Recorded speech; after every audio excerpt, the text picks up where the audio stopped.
جمع کردین زن داداش انس بریم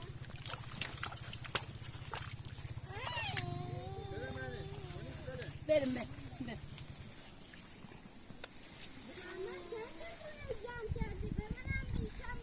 ماما چی جمع کردم پسرم